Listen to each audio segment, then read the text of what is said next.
How's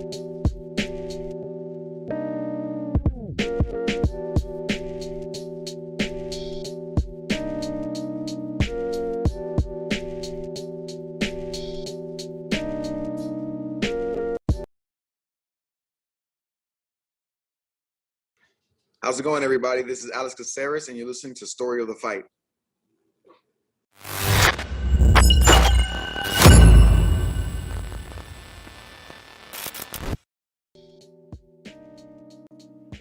What up, Will? What up? How you doing, my man? You doing good? Doing good. Doing sleepy. Doing sleepy. Ready. We do be But I'm sleepy, ready. yeah. Dude, it was an action-packed weekend with a ton of sports. Still more sports left to go today. Yeah. Between World like the Baseball World Classic. Baseball Classic. Did you finish game watching that yesterday? game? Oh. I watched USA one? Mexico versus Puerto Rico. Okay, yeah, that was a crazy comeback. USA Yes. has a crazy comeback. Yeah, Yes. it's been World Baseball Classic's been crazy.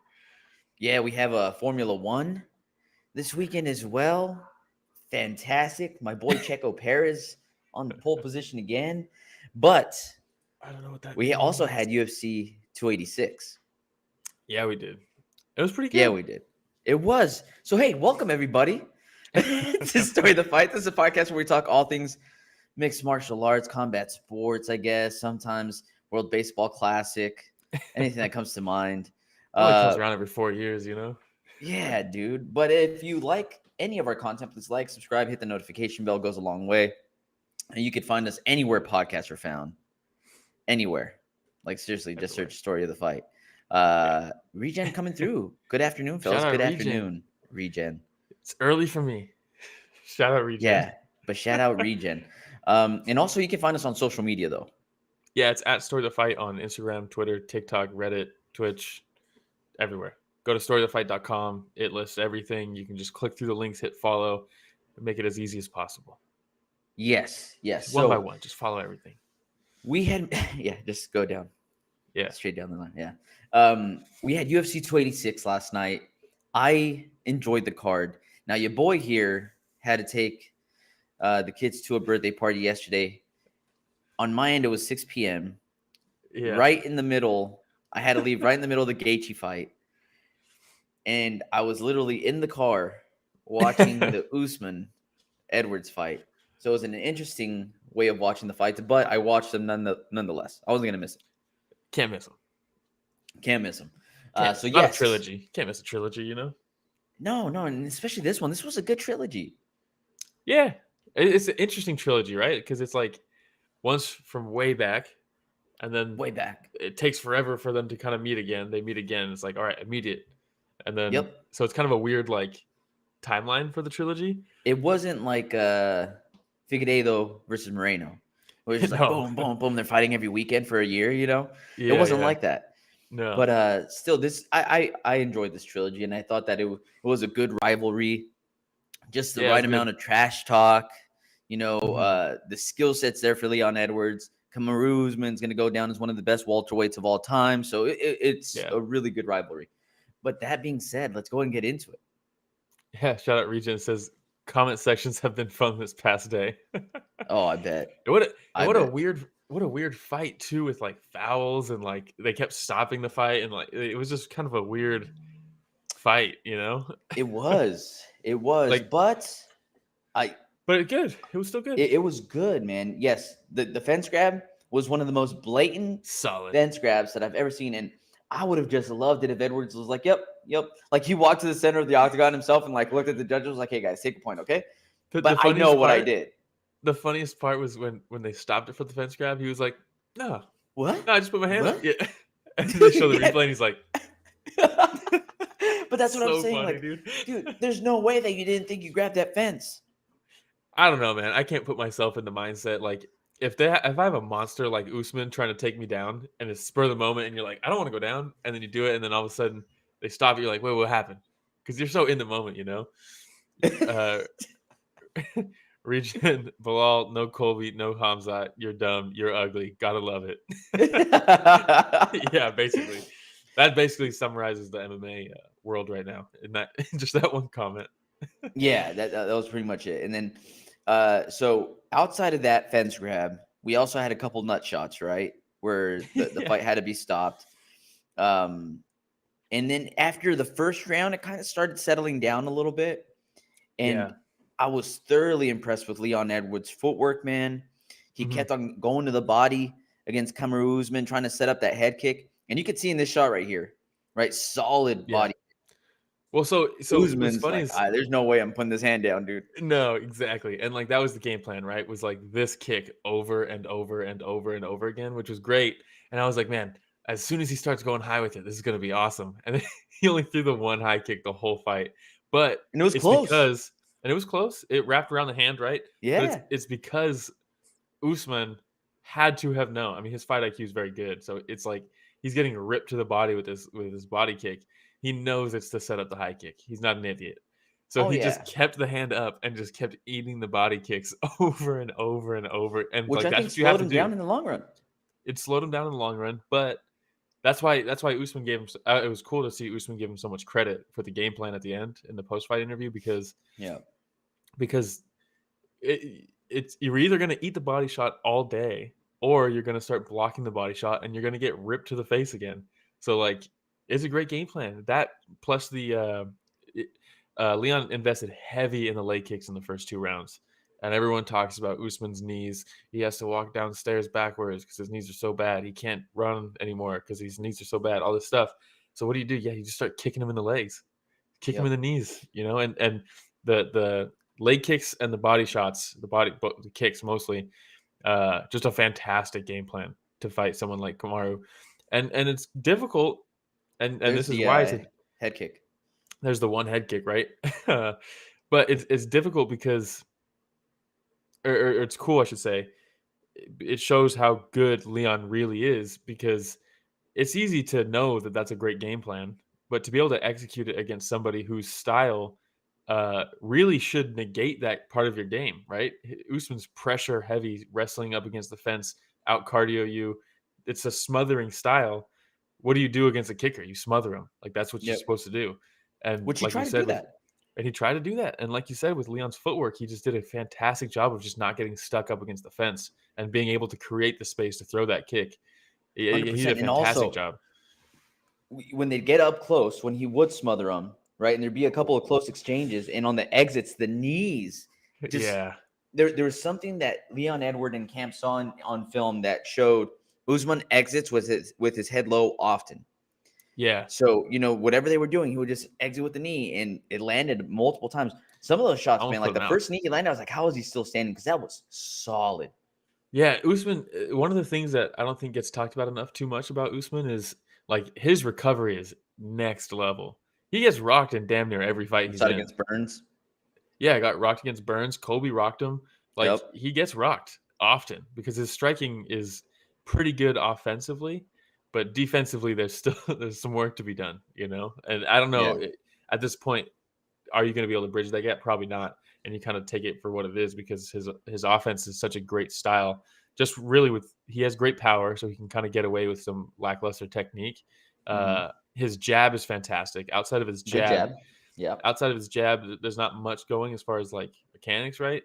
But because he cracks, and you're so worried about getting held up against the fence and taken down, he gets away with it. But eventually someone's going to find the path there. And Leon pretty much did now. He's 2-0 or 2-1 against him, right? Yeah. And, you hear Trevor Whitman in the corner telling him, like, as soon as he starts backing up, you run up to him. Like, and then he's like, goes, literally run at him. Don't do anything crazy. He's like, well, run up to him. But do the. And the thing that I love about Usman is that he listens. Like everything that Whitman talks about in the corner, you see Usman trying to execute immediately coming out of the corner, which is something that you love to see fighters, and especially high-level fighters like Usman, who probably at this point could probably think like, I have a lot of this figured out, dude, okay? Yeah. But he really does a good job of listening to Trevor Whitman as well. And Trevor Whitman, we all know, is one of the best minds in MMA.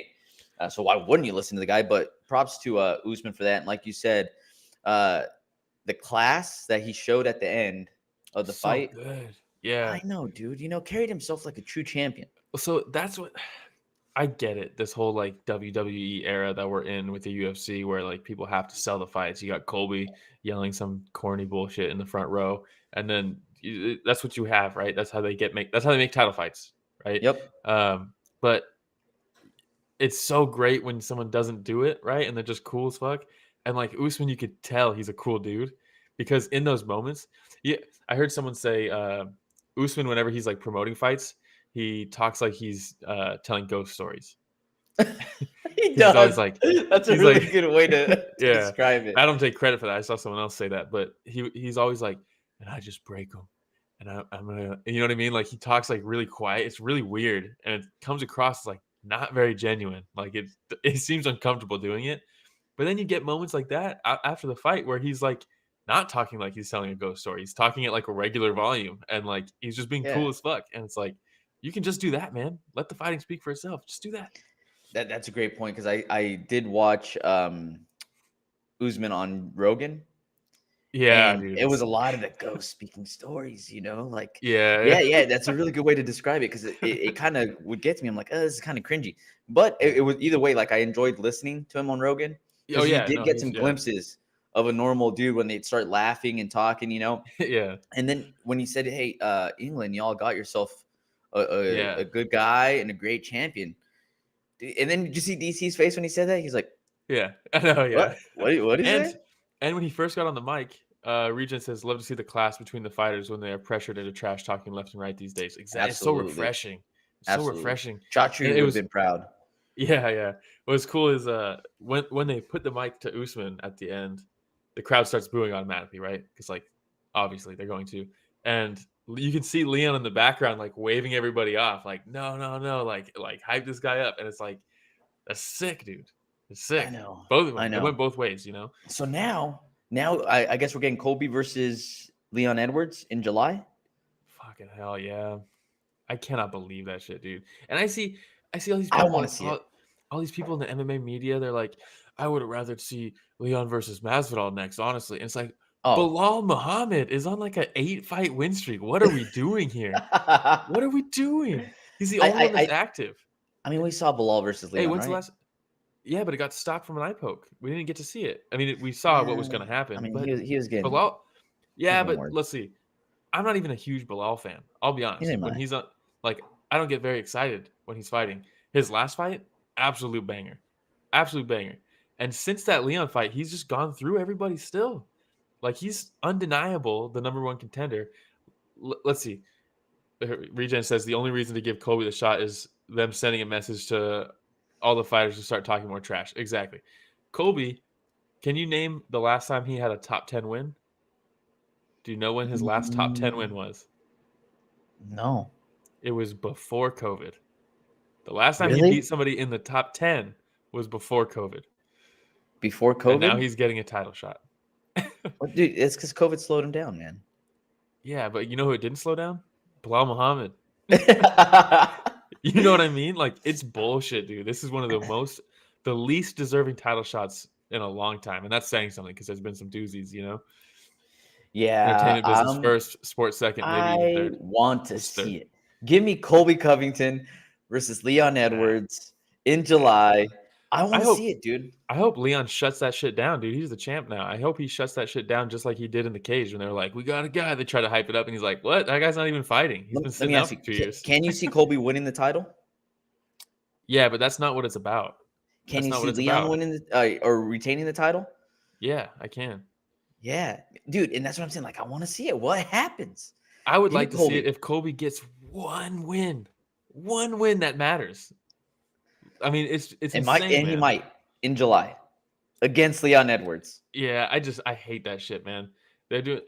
People were talking, but Masvidal has the 3-piece. Remember the 3-piece in the soda? And it's like, who gives a fuck? Masvidal's washed. I don't care about that. Don't give me Masvidal. Washed. All these people care about these storylines, and it's literally ruining the sport. It's ruining the sport. I don't want to see Masvidal go. I think Masvidal versus Burns is a good matchup. I think that's fun. No, it's not. It's terrible. Burns is going to retire that dude. Well, and that's perfect. Get him out of the way. But I think it's a fun matchup. Well, yeah. It'll be fun to watch. But I want to see Colby Covington versus Leon Edwards because I still feel like Colby's in his prime. Regen says, Will wants to run the UFC into the ground. Bro, they're going to do it to themselves, man. He's going to be like the one meme on the side with ONE FC, just like look at his lips. Yeah. But dude, here's the thing. Like, this has happened in the past where anytime there's an undeserved title shot, it seriously fucks someone's life up. Like, it fucks their life up. It happened to Jacare. It happened to Yoel Romero. It happened to Tony Ferguson. It's gonna happen to Bilal. He's gonna eventually fight Shavkat and lose and not get his title shot, and his life will be completely different than if he had gotten that title shot. Like, maybe. I hate that shit. Yeah, he still has a job doing the commentary or whatever he does on the side. He does like analyst stuff. Yeah, that's fine. But dude, championship money, dude, that's life changing. One championship fight is life changing. You know, and stylistically, yeah, he was losing to Leon, but fucking, if anybody's proof, Leon high kicked Usman in the 5th round. Anything could happen. Yeah. Region says I prefer merit, but Leon versus Bilal wouldn't sell well at all. So you pair it with like a middleweight title fight. You put it as the co-main in a double title fight event in July. Or if we're gonna do July, Bilal versus Leon as the co-main and John Jones versus Stipe as the main event. What do we like? It's just easy. It's easy. And guess what? Maybe. Colby, historically, if you look it up, if you look at like the pay-per-view numbers, Colby doesn't actually sell well. They think he does because he has the persona, but he doesn't. It doesn't translate to pay-per-view buys. It just doesn't. So like that whole argument, it's bullshit. It's bullshit. Yeah. Colby must have more videos of Dana. Remember when Colby walked up on Dana while he was with some side chick at the casino, and he was like, "What's up, Dana?" And Dana was pissed. He's like, "What's up, Dana? Why don't you give me a title shot?" And he's like with some random girl sitting on his lap or some shit. And then it's like ever since then, Colby's gotten nothing but title shots. It's like he must have some kind of dirt on Dana. That's Regent says Bilal isn't helping himself by hanging with all the Russian fighters. If it's true, the UFC isn't fond of them right now. Potentially, I don't know what the hell's going on, man. But they also told Bilal he was going to be the backup for this fight. And they told Bilal he was going to be the backup, and after the Shavkat win, that last Shavkat Rakhmonov fight, Dana was like, "Yeah, we offered a couple fights to Colby, they just didn't work out, but we'll figure something out." And then all of a sudden they announced he's the backup fighter for this, and it's like, can this guy fight anybody? Like anybody?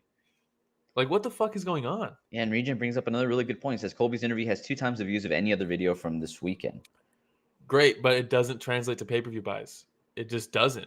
Regardless if people watch him on YouTube, regardless if people talk about him on social media all the time, it doesn't translate to more money for the UFC. At least not in the pay-per-views. His Usman fight didn't do that well? No. Really? Like, yeah, neither did his Masvidal fight. Like, if you look up the pay-per-view numbers, it doesn't translate.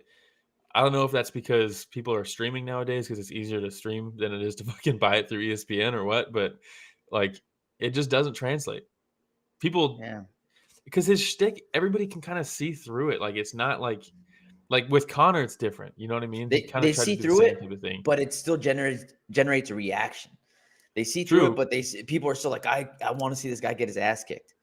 Yeah, but not like enough to pay $80. You know what I mean? Man, most likely, I don't know too many fights that are good enough to pay $80 or $90 right now. To be honest, that's kind of crazy. Yeah, and let's be real. Like, in July, it's probably still going to be a co-main. It's probably not going to be the main event. If they're talking about John Jones fighting in July for International Fight Week or whatever, it's probably going to be the co-main. So, like, I mean, that would be stacked though. If it's Colby versus Leon, John Jones versus Stipe, that'd be. I just hate when the UFC pulls shit like this. It just makes the belt so meaningless. And it's like, what are we, WWE now? It's fine if we are, but let's stop pretending like we have the best fight the best anymore. That's Dana's gripe with boxing. It's the best don't ever fight the best anymore. That's what we give you. Colby versus Leon? Fuck out of here. They're pretty good. Colby versus Leon? Fucking hell, dude. Colby's I personally think unimpressive. Colby takes out Bilal. Maybe. So let's do it. Have him earn a fucking title shot. Yeah. They were supposed to fight. It was supposed to be Colby versus Bilal on this card. And then they were like, oh, we can't. Colby, it fell through. And instead of just having it as another fight on the card, they're like, we'll just give Colby the backup fight.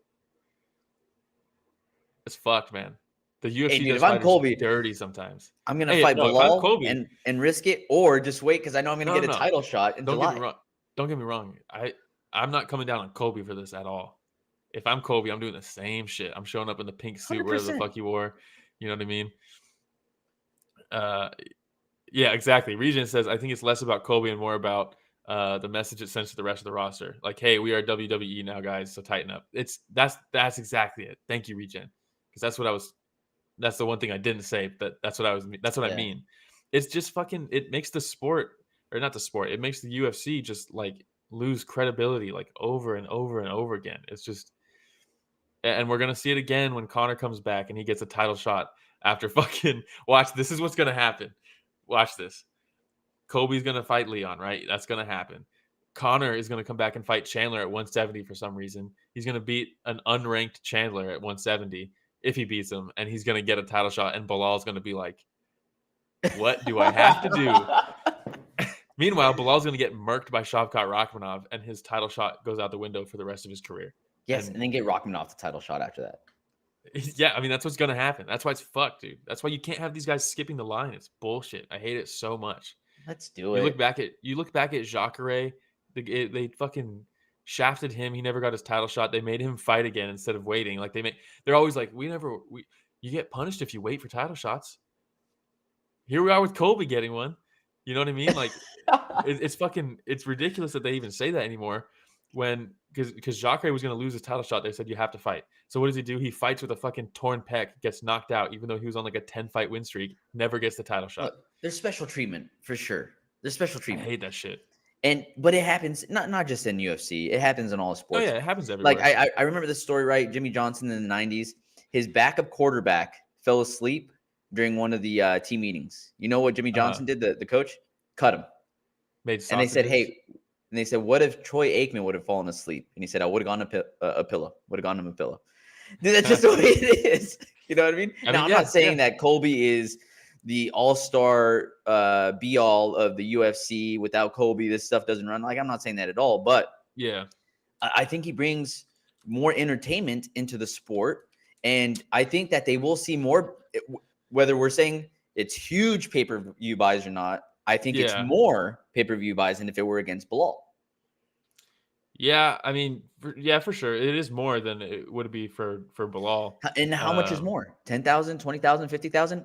I don't know, but more is more. In UFC, we all seen Dana runs as a businessman, right? Yeah.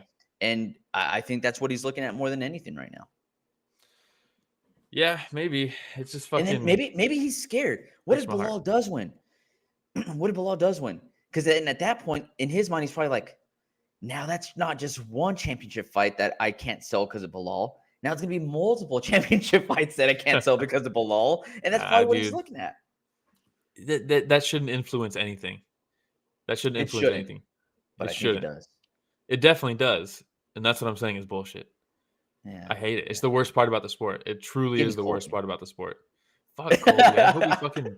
I'm just over that fool, dude. Like, it's so his shtick is just so corny. It's borderline. Dude, he's like, you know what gimmick hasn't been done yet? Let's get all the racists in the country on my side. That's basically his whole shtick. God. That's his whole shtick. People don't want to say that that's what it is, but that's what it is. Dude, he literally when he fought Usman, he literally turned it into Blue Lives Matter versus Black Lives Matter. Like, we don't need this shit. It's fucking disgusting, dude. It's disgusting. Like, a lot of people watch this for entertainment, but the reason that they watch it for entertainment is to get away from all the other BS sets on the news all the time. Yeah, I don't need that shit in this sport. It's an escape. Yeah. Now, and that's why it was great to see fucking Usman break his jaw. He's a great fighter. He's all right. He's a great fighter. He's okay. What's his best win? He's just all right. What's his best win? Here, let's pull it up right now. Let's pull it up. What's his best win? What's his most impressive win? Is it 40-year-old Robbie Lawler? Is it? Ooh, that was a good one.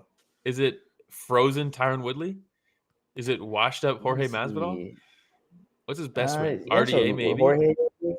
RDA was a really good one. Damian Maia, not too impressive. RDA is Brian his best Barberena, one. RDA is a lightweight. Okay, look. RDA is his best win, and he's a lightweight. Let's be real. Let's call a spade a spade. He's got no good wins. He doesn't have very many impressive wins. he had a great streak, and he deserved the first title shot that he got. For sure. I'll be honest about that. But he doesn't have. He gave Usman everything he could handle. 100%. He showed up. Showed up. Put up a really great fight. But yeah, hey, 25 minutes on this fight already. Yeah, they're just hoping this creates 10 more Colbys. Yeah. And it probably will. Here we are talking about it. It probably We will. are talking about it. And it probably will, yeah. All right, Yeah. let's move on to the next fight because we also had Justin the highlight Gaethje versus Rafael Fiziev.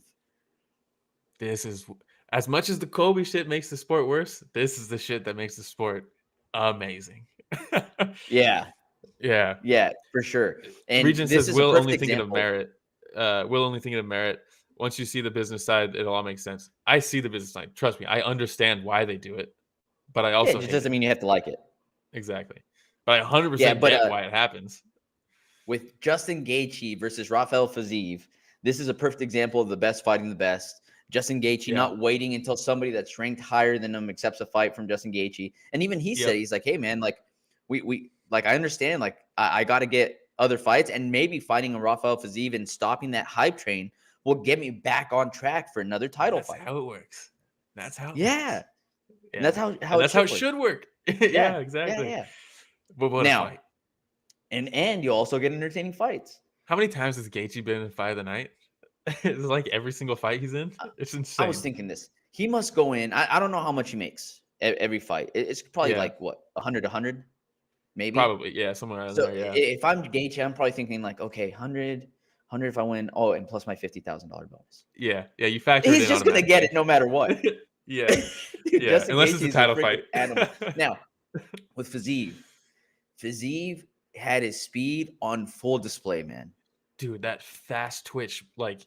There's some guys like Gaethje. Dude. Him and Gaethje are like opposites.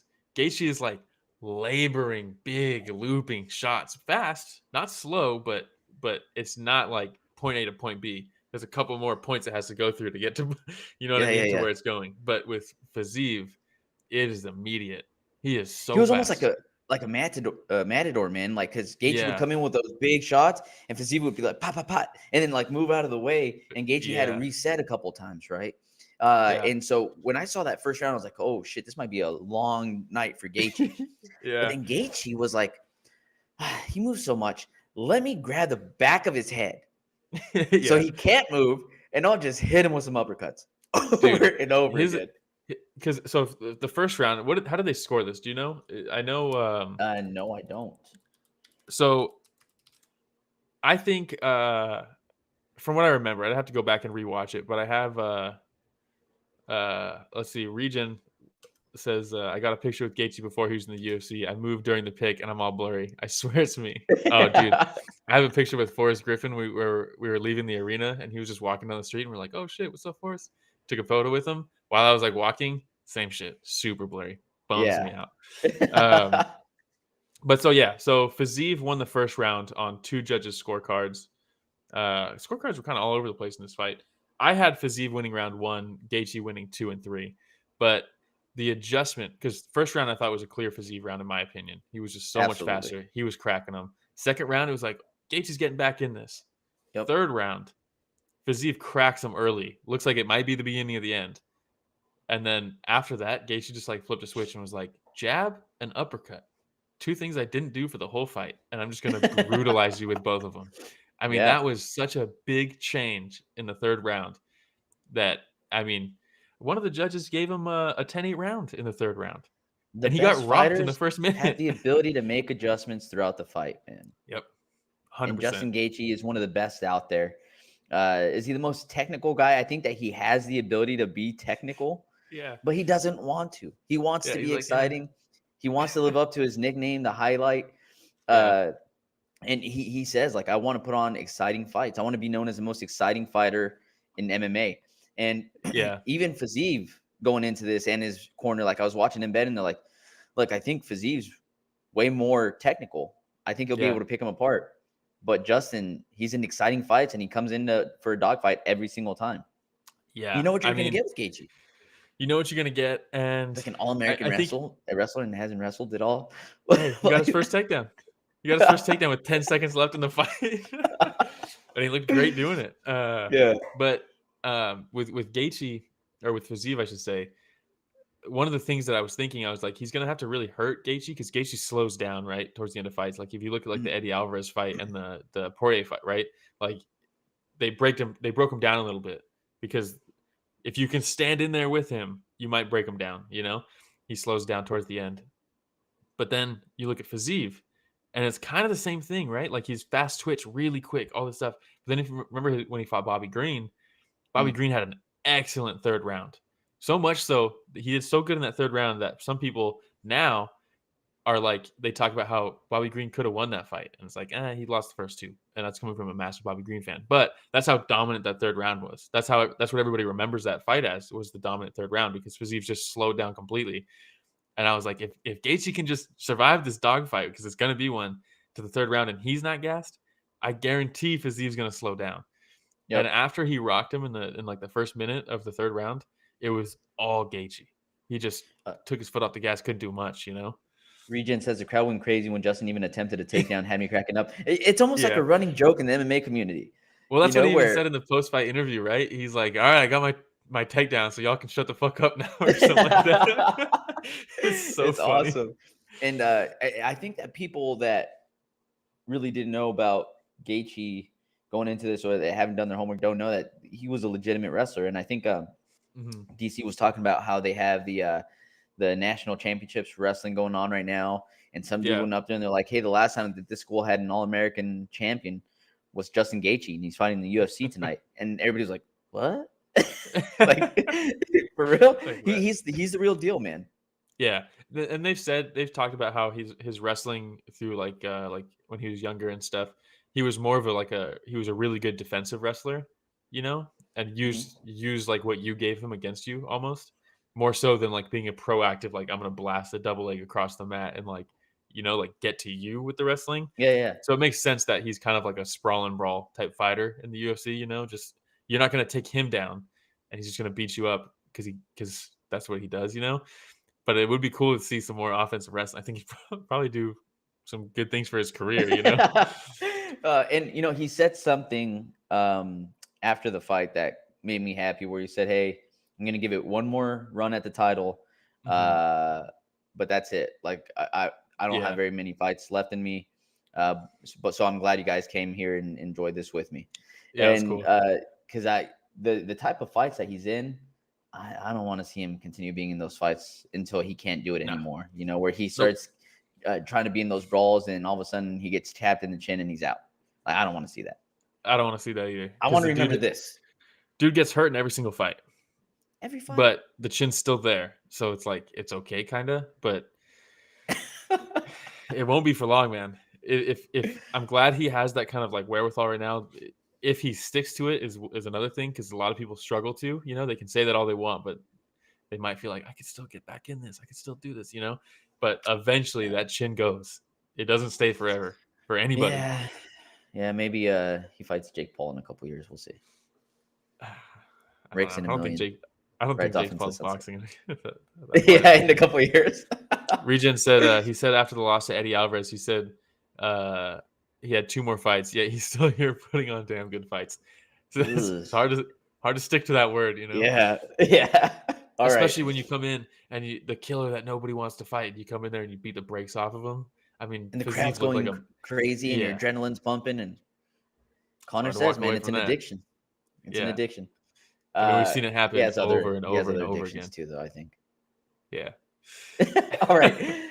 We also had Gunnar Nelson versus Bryan Barberena. This is another guy that whenever you see his name on here, you're like, okay, here we go. Bryan Barberena, let's do this. This is going to be an exciting fight. Gunnar Nelson did a really good job of taking away Bryan Barberena's wild hooks, though.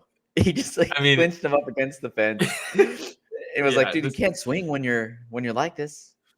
Yeah. He's like, I'll just duck under that and get the underhooks and I'll take you down.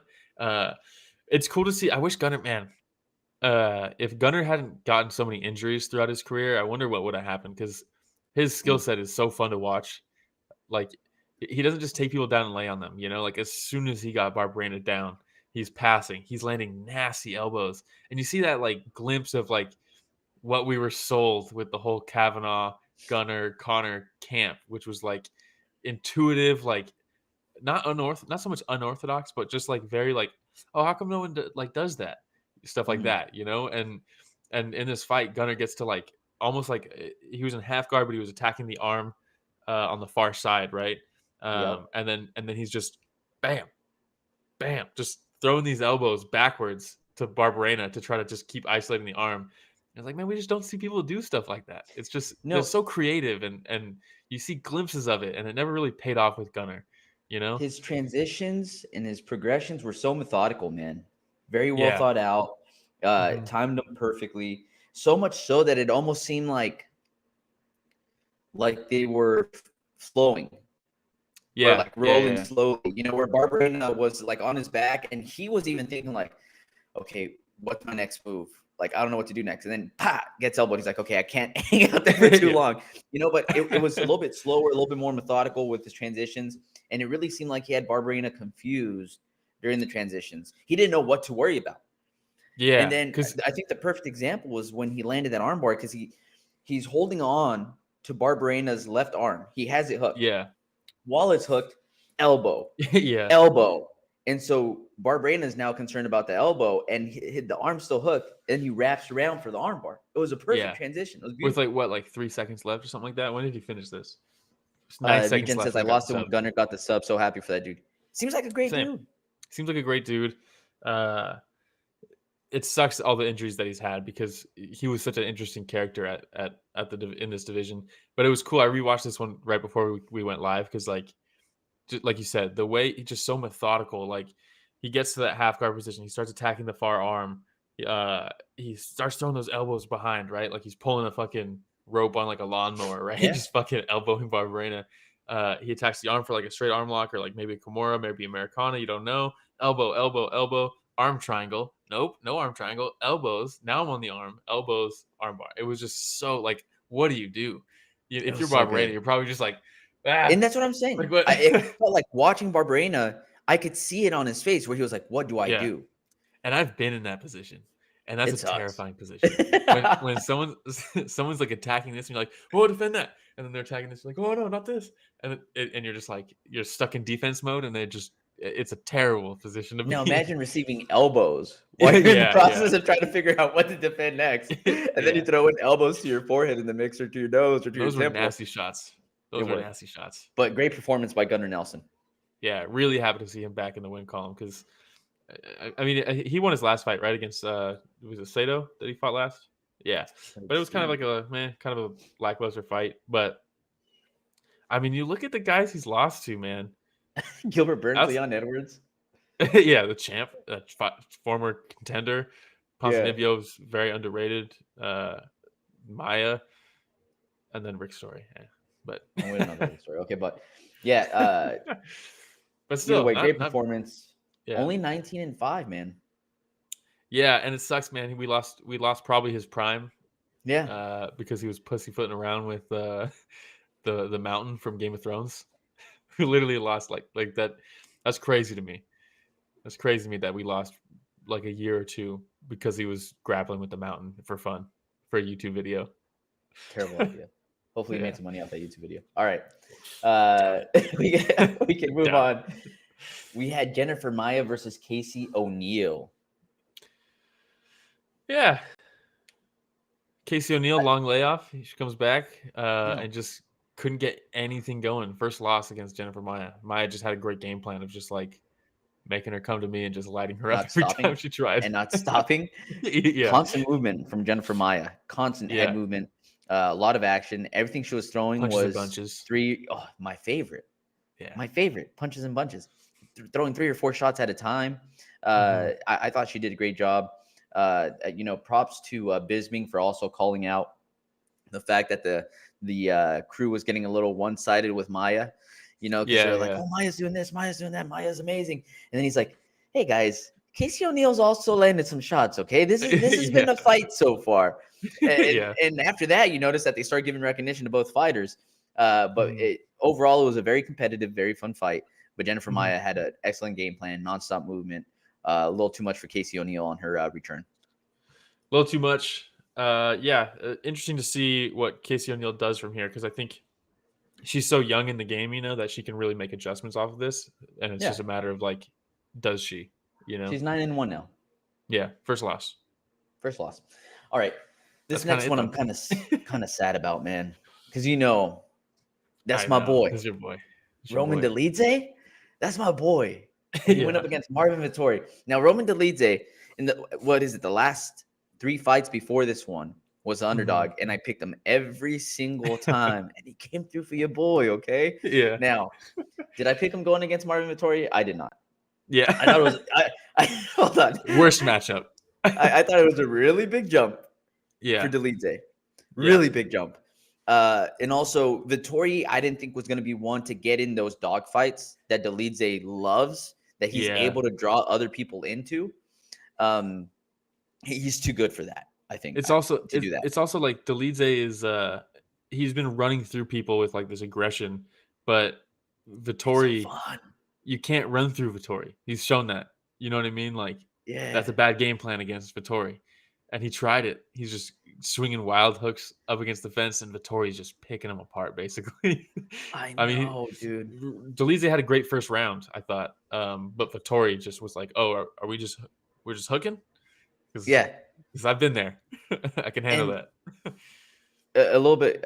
Regen says, "I'll root for anyone named Roman." I love it. Now, with the body shots or lack thereof from Dolidze, there's so many times it's so easy for Vettori to just back up, hands on his head, bob and weave, circle out, not even scared of any body shots coming in. Yeah, there's so many shots got just come in with high guard. Yeah, and look, this is a perfect shot of Dolidze, hands down, saying, "Come on." And that's what I love about Dolidze, dude. I freaking love this about Dolidze. You need a special kind of skill set to defeat an actual orc. Yeah, for real. And Dolidze wasn't able to defeat that orc today. You know, no, or last night. Yeah, and Vettori did a great job, but like you said, just it looked like Dolidze was landing a lot, but he really wasn't. I mean, he was landing some punches, obviously, but Vettori was catching a lot of them, like on his like triceps and his shoulders. You know, like he was really doing a great job defensively, and that was cool to see. Because I mean, that last shot, Dolidze looked like he was straight out of 300. Yeah, 100%. Savage, dude. Regent says, so "Where's much fun. Aragorn when you need him?" Let's go. Ramiro hates Lord of the Rings, so that's false. I love Lord of the Rings. I just didn't watch everything beyond like the first series. Okay, that's really all you need. Lord of the Rings is fantastic, dude. Smeagol. Yeah. Smeagol? He's awesome. Come on. Yeah, all right. Come on. Samwise Gamgee, he's okay.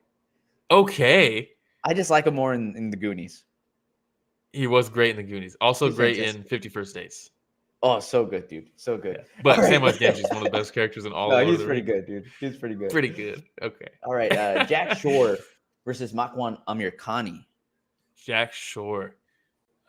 This is his bounce back, right? He moves up in weight. Clearly did it the right way based off the weigh-in photos, right? But I think you know what you're going to get from Amirkhani. Regent says, I was supposed to meet Samwise yesterday at this con we went to, him and the voice actor for Goku. What do you mean supposed to? Sick. What happened? Didn't go, I guess, huh? They both canceled last minute. No. Oh, no. Samwise. It wasn't meant to be. It wasn't meant to be. That's unfortunate, man. I legit feel bad for you. That sucks. That does suck. One time I met Nick Diaz, and it was like a meet and greet that was supposed to happen at like 1 p.m. And there's like a big line outside this smoke shop that he's going to meet us at. And it's like, all right, everybody, like, it's 1 o'clock. Like, where's he at? And they're like, they come to the line. They're like, yeah, Nick's running a little late. And we're like, oh, okay, no worries. They're like 1:30 comes around. He's like, yeah, I'm still waiting on him. 2 o'clock. People are starting to leave. They're like, yeah, Nick, they're on their way right now. And they're like, wait, did he just leave? Like, where was he? And they're like, yeah, he's just leaving Stockton. And we're like, we're like 3 hours away. And we're like, we're like, oh shit. So me and Bryan order a pizza because there's like a round table, like in the same like shopping center. We order a pizza. We're like eating pizza with people in the line and stuff. And like we wait for 3 hours. Meanwhile, like a bunch of people leave. And eventually Nick shows up and it was okay. But so I feel your pain. That almost happened to me too. Regent says we did meet some cool people. Voice actor for Frieza was cool. That's sick. That's tight. Frieza's a shit, dude. But Jack Shore versus Makwan Amirkhani. Amirkhani, you kind of know what you're going to get, right? You're going to get like an energetic first round. He's going to then gas out if he can't sub you in that first round. He's going to try really hard for takedowns. Whether he gets them or not doesn't matter, because if he doesn't get the submission, it's basically your fight. And that's pretty much exactly what happened again in this fight. Because his first round, he beat Jack Shore, right? He got that first round for sure. He had over 2 minutes of top control. Yeah. In that first round, he looked pretty good.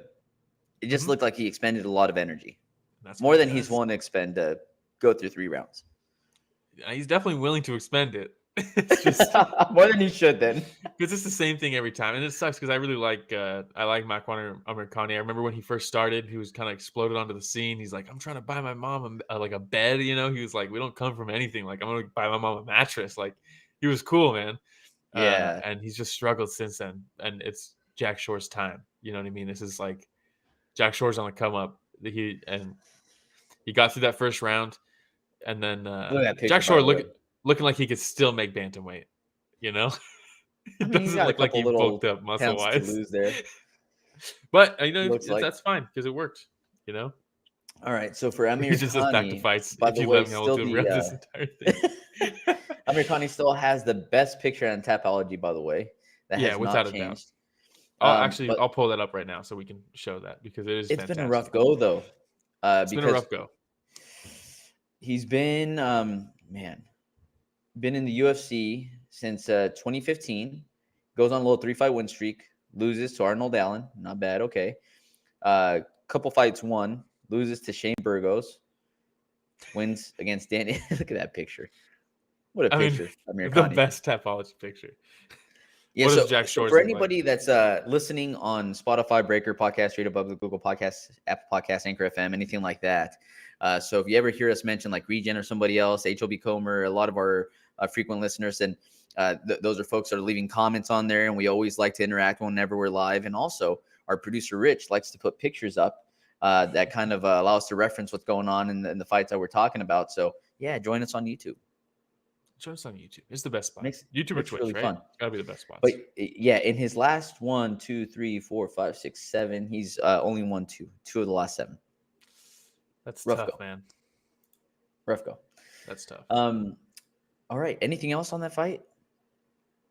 No, Jack Shore's legit. I'm happy to see him get back in the win column. I'm excited to see like what's next for him. He's very good. All right, we have 15 minutes left, or 12 minutes left, really, and we have a few fights left to cover. This is where we start skipping some fights for the sake of time. We have Yanal Ashmoz versus Sam Patterson. One of the scariest fights in recent memory. The way you say it, So when we ended up watching this fight together. Yeah. Right. Yeah. We're trying to put some stuff together for the channel, and then you said, is Patterson really big or is Ashmoz really small? Yeah. And we found out that Ashmoz is 5'9". Yeah. Is not that short. Average height, maybe? Patterson is 6'3", which is pretty big for lightweight. For 155, absolutely. So it was like pretty big. David so versus Goliath. I'm 6'3". I'm in decent shape. Yeah. I'm 215 pounds. There's no way I'm making 155. You know what I mean? Man. We just gotta work on it. Okay, you can make one. Diet and exercise. But yes, so this was a very interesting fight. Ashmoz did such a good job being explosive, closing the distance. He landed that big left that landed right on Patterson's temple as he's kind of like falling back, right? Yeah. So Patterson throws a kick, grabs a kick as he's falling back. He lets go of the leg with that same arm. So Patterson's probably thinking, I don't have to worry about the left coming up because he's holding my leg with his left. Lets go of the leg, comes up with the hook right on the temple. In a split second. And then, dude, as soon as he landed, after he got hit, you see the head bounce on the on the octagon. And I'm saying to myself, oh no, this is not good. Yeah. That's his head bouncing off the octagon after the initial hit. And then he ate 10 more shots. He dribbled his head. Yeah. On the canvas. Yeah. Yeah, he got smoked, and then Steph Curry, dude, with the dribble. You know what I mean? Had the handles, dribbled his head a couple times. Because basketball. But that wasn't even the scary part. We've seen that. We've seen that a bunch of times. You know what we have seen before, but it's very rare? When the guy comes to from the knockout and he starts fighting the ref. We've seen it before. In one FC, Olivier Costa almost got leg locked one time from a guy getting knocked out. And then he wakes back up and he's like, I'm still fighting. It was tight, too. It was tight. Yeah, he had it. He tapped. He had it. Yeah. He tapped. But Marc Goddard in this one is there to console him. And he's up against the fence, and Patterson starts working underhooks. And Goddard's like, no, it's over. It's over. And he's working underhooks. Too? Yeah, he's trying to land some knees. They got doctors coming in. They're trying to hold him down. And he's still fighting. There's like 6 dudes he's fighting for a solid like minute and a half. Yeah. Until finally they get his coach in there. When they were on the ground, though, Marc Goddard goes over there and he starts framing with his knee to prevent Goddard from getting closer. Get the knee shield. Yeah, he's trying to get the knee shield exactly, and he didn't stop. Also, though, like Patterson, if the fight was still going on, he would have lost because he didn't throw any shots. Really, he was just trying to be trying to survive. Trying to survive. But also, Marc Goddard's pretty big. Goddard's a big dude, and I don't know if he's a black belt or at least a brown belt. But he's fought before, so like he knows what he's doing, you know. Yeah, he can control a lightweight. Afterwards, you see Ashmoz, you know, he's standing next to Goddard. Goddard's like holding his arm, you know, because he's about to lift it. And he's like wiping his blood off his nose. He's like, he's covered in blood. Yeah, God damn it. Goddard. We're still in the prelims. We got a bunch of fights to do after this. Exciting night. Yeah, but very big win. That was a good win. It was a good win. All right. 7-0. This fight, we had Mokaev. Why did I say it like that? Mokaev. There we go. Nailed it. Versus Jafel Filho. There you go. There you go. Another kind of terrifying fight. Mokaev is one of those guys that is kind of polarizing, right? Because he talks like I'm a world beater, all this stuff. Because I mean, he's now 9-0, and he's what, like 21 years old, 22. He's 22 years old. He's young. He was born in 2000. He was born in 2000. The year 2000. Really weird. Yeah. And so people are kind of like, some people are on the hype train. Some people hate him, right? Because he talks a lot. But he's going to win some fans from this one, I think. Oh, yeah. How can you not? And with this one, so I'm going through and I'm setting up the pictures. And I was going back and forth. Like, should I put the picture on first of the knee bar? Or should I put the picture up first of Filho being in the rear naked choke? And then doing the... Might wonder how I got here. And then going back to the, you know, like I wasn't sure. Yeah. But I decided to go through and show the knee bars. So this is one of the tightest knee bars that we've seen in a minute, right? Probably since what's her name? The dime piece fighter that came in and landed that knee bar. Lipsky. Was it Lipsky? I think it was Lipsky, right? Yeah, that's what it was. That was really tight. Look at this one here. Look at this picture. Your knee is not supposed to bend that way. No. But we watched this one together too, and I was like, you know, when you like bend a finger back and it like gets white on the knuckle that's being bent the wrong way, you know, that was happening to the underside of his knee. That's not good. And Mokaev afterward. So first of all, you see the knee bar land, and you're like, that's it. He's done. Over. He's gonna have to tap. He's not tapping. You see him like his face in agony. He's in pain, and it's so much so that Herb Dean goes like to stop the fight. Yeah. And Mokaev's like, I gotta change my facial expression. He's like, no, I'm good. Yeah. He's dying inside. Yeah. He's able to get out of this probably because Filho's like, I'm expending a lot of energy and strength doing this. Also, he's not gonna tap. I gotta try to finish another way. Also, to set the scene, he needed this submission to win this fight. He was gonna lose this fight if he didn't get the submission. And he didn't get the submission. Says, I want a banana now for some reason. That's hilarious. But yes, and so Filho probably thought, look, I'm gonna let him go. This guy's needs toast. Yeah. So I'll be able to finish it. Mokaev stands, starts grappling, pushes off the same leg, posting on that leg. And you can see him grimace every time he does it. Every time. He ends up taking Filho's back. Chokes him out. And with like 30 seconds uses that leg to hook. He gets to hook in with that leg. Yeah, it was crazy, man. It's one of the best turnarounds I've seen in a long time. Not quite as good, but it reminds me of like Matt Hughes versus Frank Trigg 2. Remember when he gets hit in the nut shot against the fence and he's like, whoa, and then he gets rocked because the ref doesn't stop it off the nut shot. Frank Trigg's like, I'm gonna keep going until they stop me. I don't care if I hit you in the nuts. And he drops him, takes his back, puts Matt Hughes in the rear naked choke. Matt Hughes somehow gets out of it. The crowd goes crazy when he gets out of it. Then he reverses him, picks him up, runs him across the cage, slams him, and then chokes him out. And the crowd's like, "Oh my god!" It was just such a crazy turnaround. And that's kind of what this was, you know. It was Mokaev insane, in the knee bar, knee's about to get snapped. Somehow gets up, takes his back, chokes him out within like 30 seconds of getting out of the leg lock. I mean, just incredible. And then in the post fight, he's like, "Yeah, I was cracking like every second." And he's like limping around. They had him in crutches later on in the night. And look, the thing is that this shows the heart that Mokaev has, the toughness that he has. He talks the talk. He can also walk the walk, man.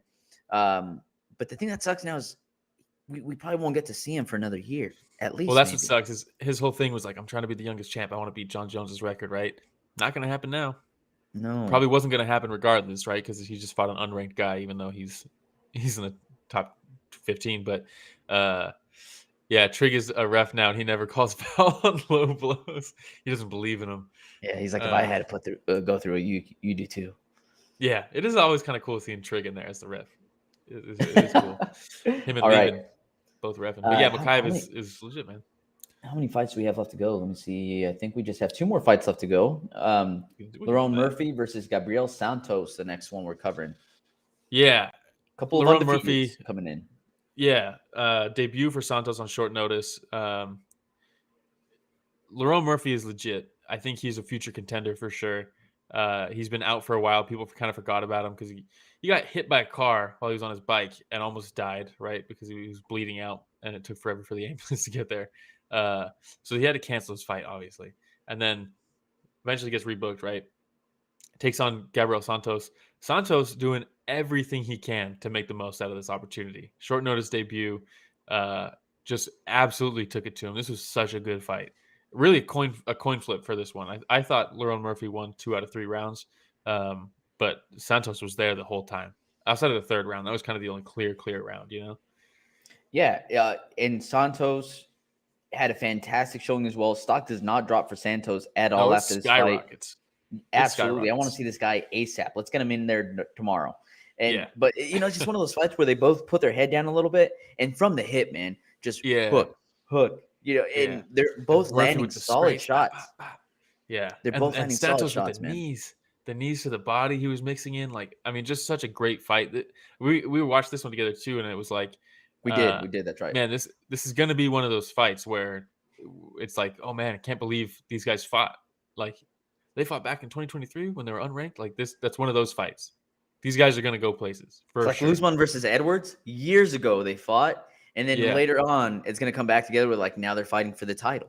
That'd be so sick. Max Holloway versus Conor McGregor was like kind of a similar situation, right? They fought way before people versus Edwards. Too soon? Too soon. Okay. Too soon. We'll go down. But yeah, fantastic fight. This was my favorite fight of the card up until the Gaethje fight. Oh, so by good. far. Yeah. It was so good. All right. And this is going to be the last fight we cover is Jake Hadley versus Malcolm Gordon. Hadley winning some fans. I don't know if you remember when he was on the Contender Series. when he was on the Contender Series, there was a lot of drama when they signed him. Do you remember that? No. Because he got the win, and apparently he was just an absolute asshole to everybody, to the point where the drivers refused to drive him. Dana gave him the contract, and all the matchmakers left because they were so pissed that he actually offered them a contract because he was just so rude to everybody backstage. Never happened before. But he's so fun to watch. You know what I mean? Against strikers. I mean, he's awful. His defensive wrestling he's not awful. He's awful against wrestlers is what I was trying to say. I should have continued that sentence. But, you put him on his back and he's pretty much lost. Which I was like, man, you give him Malcolm Gordon. Malcolm Gordon's a pretty good wrestler. Kind of a bad matchup. Then Gordon misses weight. And it's like, give him a wrestler who is also now bigger than him. This is terrible. You're going to bum all the UK fans out. You got the guy fighting in his hometown. Then he walks out to some reggae, and he's got his hands together, and his elbows are out, and he's just fucking vibing in the walkout. And I was like, oh, dude, this guy's going to get it done. This is sick. And then they're like, yeah, Malcolm Gordon missed weight because he had a kidney issue. He's pissing out bits of his liver or some shit. And they're like, what? Why is he even fighting? And then Hadley's like, for sure his camp heard about that. And they're like, just body shots. He goes out there and murks him with body shots. Could not feel good. There's no way that felt good. Gordon And there was battling. really 2 body shots, right? Like this was the final one that took him down. But there's another smaller one before that where you could see him kind of hunch over a little bit, takes a couple steps back, comes forward again. And it was a nasty, almost like a little shovel hook, right? Right to the liver, put everything into it. And this was the you talk about a guy who's already fighting his organs, the organs that are affected from body shots, and then here he is just eating body shots at the opening bell. You know I love my boy Dolidze. Hey, go back, watch this fight a little bit. You know? yeah. A couple body shots do you some good. Yeah. Okay. But yeah, hey, that was it. Those are all the fights we're going to cover. It was a fun night of fights. We do have some fights that did not go through though. Moment of silence. Yeah, moment of silence. The big ones: Chris Duncan versus Fake Lack. Okay. Gunnar Nelson versus D-Rod would have been cool, but I'm glad to see Gunnar Nelson get the sub, so I don't really care anymore. But honestly, as much as I like the Murphy versus Santos fight, Lerone Murphy versus Nathaniel Wood was going to be so good. Nathaniel Wood, I think, is super underrated. That guy is so talented. That would have been such a fun fight. Might still get it. The big deal about that fight, though, is that they were going to do it in the UK, you know? Murphy versus Wood in the UK is a big deal. And look at the reason. Wood leg laceration. If you haven't seen the pictures of the injury, it's pretty bad. Pretty bad. I gotta look it up. Yeah. It's bad. All right. We had monies. We had bonuses. We did have some bonuses. Let's see. Hadley got one for beating a compromised fighter. Gunnar Nelson got one for subbing a guy who we've never even seen fight on the ground. And then Gaethje and Fiziev got fight of the night because they had a barn burner. Yeah. Again, Gaethje, every fight he goes into, he's probably thinking, like, okay, add on my $50,000 bonus. This is how much I should walk away with. Okay, cool. No matter what, this dude's going to get a bonus. Yeah. And I really hope the UFC takes care of him afterwards. Doing something. They won't. Who knows? Like, I'm just saying, as long as his slurred speech gets better after he's done fighting, which I don't know if it will. It usually gets worse. But, like, why not have him, you know, as an analyst? And then you kick Bilal Muhammad out of there, too. Just don't give him nothing. All right. Yeah. Hey, everybody, thanks for joining us. What do we got next? Shout out to Regen. Shout out Regen for joining us. Regen wants to know. Rito. I heard you say Cheeto Vera as I was saying Regen. Regen wants to know what's up with your PlayStation, man. Oh, I still got to get the game. My PlayStation is working just fine. I've been playing a lot of Madden as of late. Your boy's gotten really good again. Madden. Oh, man, it's fantastic. Played some FIFA, Call of Duty. I gotta get UFC though. Yeah, we got it. Next week we got let's see, on Friday we got one on Prime 8. You know, Rod Tang versus Superlek. We got that's gonna be good. Cheeto Vera versus Sanhagen. That's a fantastic fight. It's a good weekend of fights coming up. A really good weekend of fights. It is a lot to look forward to. Again, special shout out to Regen for joining us. It's always so much fun whenever we get joined live here, so we can chat back and forth while we're talking fights. Also, if this is your first time tuning in, please like, subscribe, hit the notification bell. We're trying to get to 2,000 subscribers. We're trying to get to 2,000. We're close. It's getting up there. Regen, take care, fellas. Great show today. Appreciate you. And if you don't like watching our ugly mugs, but you like listening, Spotify, Breaker, Podcast, Radio Public, Google Podcasts, Apple Podcasts, Anchor FM, anywhere podcasts are found. You can also find us on social medias. Yeah, it's at Story the Fight on Instagram, Twitter, TikTok, Reddit, Twitch, everywhere. StoryTheFight.com. Merch soon, maybe? Merch soon, maybe. Maybe this week. Let's see. Oh, maybe this week. Oh, nice. Hey, but we got some things planned, right? Different type of content should be coming out as well through the YouTube channel.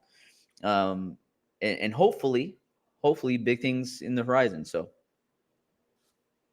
all right. Thank you, everybody. Oh, hey, before we go, this podcast produced by Richard Bustos. Almost forgot. There it is. All right, everybody. Thanks for joining us for another week of Story of the Fight.